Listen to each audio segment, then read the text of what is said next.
10 वर्षापूर्वी दिंडी काढली ती अख्ख्या महाराष्ट्रभर की सोयाबीनला एवढा भाव मिळाला पाहिजे. आता कुठे गेले? आमदार जे आहेत त्यांना पुत्रासाठी त्यांची इच्छा होती, मात्र त्यांना देखील उतरवता आलं नाही. काय चित्र या ठिकाणी रंग? माझे आमदार दोन्ही एकत्र येऊन निवडणूक लढतायत आणि या मतदारसंघात फिरतायत. किती ताकदीनं हा विरोध होत आहे? त्या सगळ्या ज्या योजना आहेत ग्रामविकासाच्या त्या जिल्हा परिषदेच्या माध्यमातून येणाऱ्या योजना आहेत. रस्त्याचा विषय अतिशय गंभीर झालाय. अतिशय तासभर गेला तरी गाव येत नाही. आरोग्याच्या विषय असतील. विरोधक जे आहेत बीजेपी ते विकासाचं बोलतच नाहीयेत. म्हणजे एसी मध्ये मुंबईला फिरणारा उमेदवार. आमच्यासाठी आम्ही काँग्रेसचा जो विचार आहे तो त्यागाचा आहे, समर्पणाचा आहे.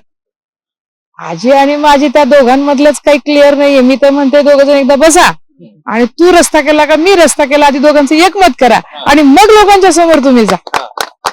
कुठल्या रस्त्यावरून हे वाद सुरू झालाय? काय घडतंय मग? रस्त्यांची ही चाळण कशामुळे झाली? त्यांनी 45 नाही सगळ्याचे सगळ्या 59 येतील म्हणून देखील दावा करू शकतात. दावे अनेक प्रकारचे होऊ शकतात ना.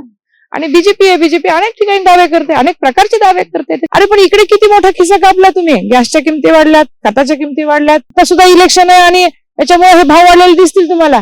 इलेक्शन झाल्यानंतर कदाचित दणकन खाली येईल सोयाबीन. तर उपयोग काय? आधारभूत किंमत जर मिळेल तर आम्हाला गरज नाही हो. लातूर जिल्ह्यामध्ये काँग्रेस विरुद्ध भाजप असा थेट संघर्ष पाहायला मिळतोय. महानगरपालिकेनंतर काय बदलली निवडणुकीची परिस्थिती? अनेक महिलांना जे आहे ते काँग्रेसनं उमेदवार केलेला आहे आणि त्यापैकी एक माझ्यासोबत आहेत. कशा पद्धतीची ही निवडणूक आहे? महानगरपालिकेनंतर काय बदल झालाय असं वाटतं या निवडणुकांमध्ये? सध्या लातूर जिल्ह्याचं वातावरण जर म्हणाल तर लातूर जिल्ह्यामध्ये सध्या काँग्रेसचं खूप फेवरेबल ज्याला म्हणता येईल अशा पद्धतीचं वातावरण सगळीकडे दिसत आहे. एकतर म्हणजे महानगरपालिकेचंच म्हणून नाही पण ग्रामीण भागातले जे विषय आहेत ते हाताळण्यासाठी जे भाजप आतापर्यंत जे अनुभव आहे भाजप याची इथे अपयशी ठरलेला आहे. आणि आता लोकांना काँग्रेसकडनं अपेक्षा आहे की याच्यानंतर हा जो ग्रामीण भागातला जो विकासाचा बदल आहे, जो विकास होणं आवश्यक आहे ते फक्त काँग्रेसच करू शकते. हा आता लोकांना विश्वास वाटायला लागला, एक आशा वाटायला लागलेली आहे. या मुद्द्यांवरती ही निवडणूक होते. लातूर जिल्ह्यात ग्रामीण भागातली ही निवडणूक किती महत्वाची आहे असं वाटतं? अतिशय महत्वाची आहे. कसं आहे की ग्रामीण भागासाठी स्थानिक स्वराज्य संस्था म्हटलं की ग्रामपंचायत, पंचायत समिती आणि जिल्हा परिषद असं त्रिस्तरीय ही रचना आहे. आणि मग हा ज्या भागामध्ये आपण राहतो त्या भागाचा विकास करायचं म्हटलं तर त्या सगळ्या ज्या योजना आहेत ग्रामविकासाच्या त्या जिल्हा परिषदेच्या माध्यमातून येणाऱ्या योजना आहेत. त्या मग सगळ्यात प्रामुख्यानं लातूर जिल्ह्यामध्ये आता सध्या म्हणजे रेणापूर तालुक्यामधला जर विचार केला तर रस्त्याचा विषय अतिशय गंभीर झालाय. अतिशय गंभीर रस्त्याचा विषय आहे. जिथे 10 मिनिटाचा रस्ता आहे तिथे तासभर गेला तरी गाव येत नाही अशी परिस्थिती आहे. आणि गावातल्या बाकीच्या ज्या हे असतील म्हणजे अंगणवाडीचा विषय असेल, जिल्हा परिषदेची शाळा असेल, आरोग्याचे विषय असतील, शेतकऱ्यांचे विषय आहेत की शेतकऱ्यांना मिळणारे काही अवजार असतात, बी बियाणं असतं हे पंचायत समितीच्या माध्यमातून मिळतं. स्वरोजगाराचे विषय आहेत, महिलांच्या बचत गटाच्या माध्यमातून होणारं सक्षमीकरण आहे. त्याचबरोबर महिला सुरक्षिततेचा सुद्धा विषय खूप प्रश्नावरती निवडणूक होईल असं तुम्हाला वाटतंय का? दुर्दैव आहे. म्हणजे आता मी कामखेडा सर्कल पुरतं जर मला तुम्ही विचाराल तर मी असं सांगेन की आमचे विरोधक जे आहेत बीजेपी ते विकासाचं बोलतच नाहीयेत. काय करणार आहेत हेही मांडत नाहीत. उमेदवार तर असंच आणून बसवलेला आहे. म्हणजे एसी मध्ये मुंबईला फिरणारा उमेदवार ग्रामीण भागामध्ये येऊन थांबलेला आहे. परवाच्या मुलाखतीमध्ये आम्ही बघितलं की कोणाकडनं उभे आहोत हे सांगायला सुद्धा त्यांना प्रॉम्प्टिंग माझी आमदारांची लागली. म्हणजे नेमकं निवडणूक कशासाठी आहे? आमचा मुद्दा क्लिअर आहे. आम्ही विचाराची लढाई लढत आहोत. आमच्यासाठी आम्ही काँग्रेसचा जो विचार आहे तो त्यागाचा आहे, समर्पणाचा आहे. जो समाजामधला उपेक्षित घटक आहे त्या घटकांसाठी काम करण्याचा विचार काँग्रेसचा विचार आहे. आणि आजचा विचार जर म्हटला माझी लढाई विचार विरुद्ध व्यवहाराची लढाई माझी आहे. आजी माझे आमदार दोन्ही एकत्र येऊन निवडणूक लढतायत आणि या मतदारसंघात फिरतायत.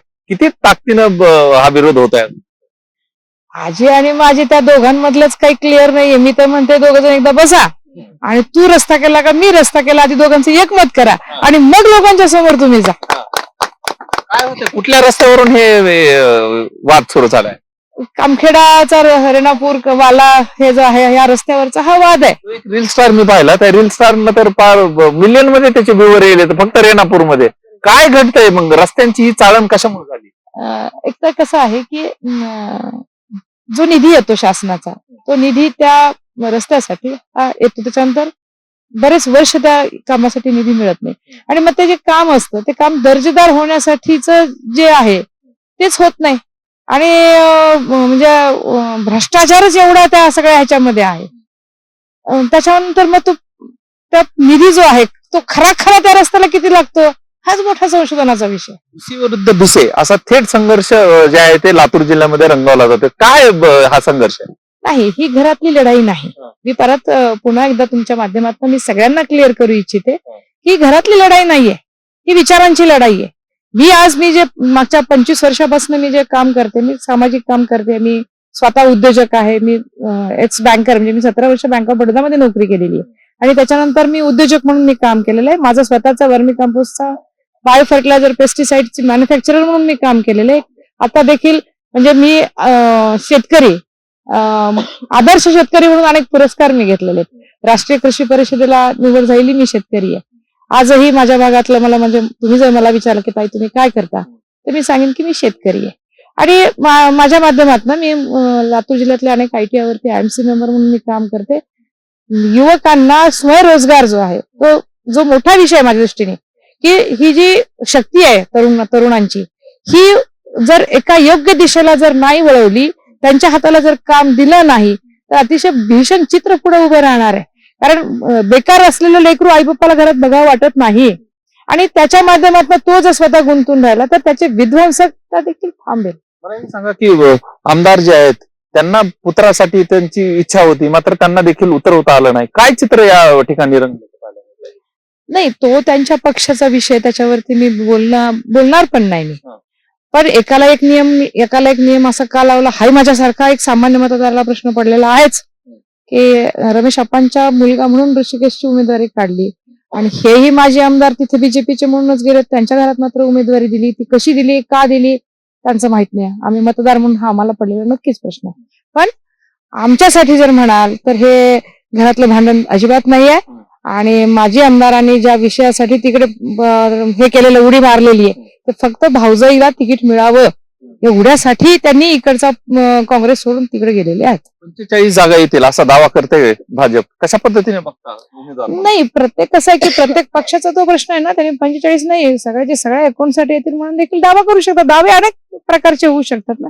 आणि बीजेपी अनेक ठिकाणी दावे करते, अनेक प्रकारचे दावे करते. त्याच्यामुळे त्या दाव्याकडे आम्ही फार गांभीर्यानं बघत नाही. विचारणं गरजेचं आहे. लाडक्या बहिणीचा काय इम्पॅक्ट पाहायला मिळतोय जेव्हा नाही, लाडक्या बहिणीला पैसे मिळालेत का मला खूप आनंद आहे. मी याच्याकडे बघते की माझ्या बाईच्या खिशामध्ये 1,500 रुपये येतात, मला खूप आनंद आहे. पण त्याचबरोबर दुःख हे आहे की माझ्या अनेक बहिणींच्या हातातले पैसे काढून घेतले त्यांनी. म्हणजे सुरुवातीला मतदान पाहिजे होतं म्हणून सरसकट केलं, त्याच्यानंतर म्हणजे आता आकडा माझ्याकडे मला वाटतं 68% खूप मोठ्या प्रमाणामध्ये बहिणींचा तो पैसा कमी केला. आणि दुसरा माझा महत्वाचा विषय की तुम्ही 1,500 देताय, अरे पण इकडे किती मोठा खिस्सा कापला तुम्ही. गॅसच्या किमती वाढल्यात, खताच्या किमती वाढल्यात, आज शेतकरी म्हणजे देताय बहिणीला आणि त्याच्या आधी त्याच्या घरातल्या माणसाचे सगळे पैसे काढून घेतलेत ना तुम्ही.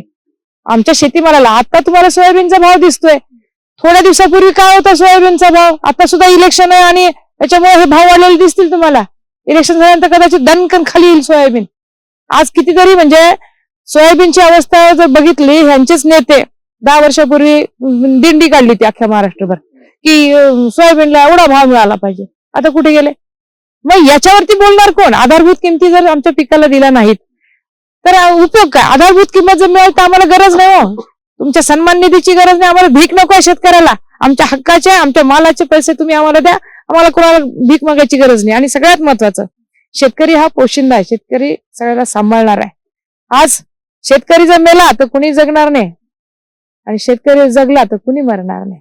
शेवटचा प्रश्न, भिसे विरुद्ध भिसे हा संघर्षात कोण विजय होईल असं वाटतं? अर्थात मीच. या ठिकाणी जे आहे रेणापूरमध्ये भिसे विरुद्ध भिसे असा संघर्ष लातूर जिल्हा पातळीवर, यामध्ये कशा पद्धतीनं चित्र येणार, कशा पद्धतीनं मतदार कौल देणार आणि गुलाल कुणाला लागणार हे पाहण्यासाठी सगळेच जण उत्सुक आहेत. हा व्हिडिओ तुम्हाला आवडला असेल तर सर्वांना शेअर करा, चॅनलवर नवीन असाल तर चॅनल सबस्क्राईब करा.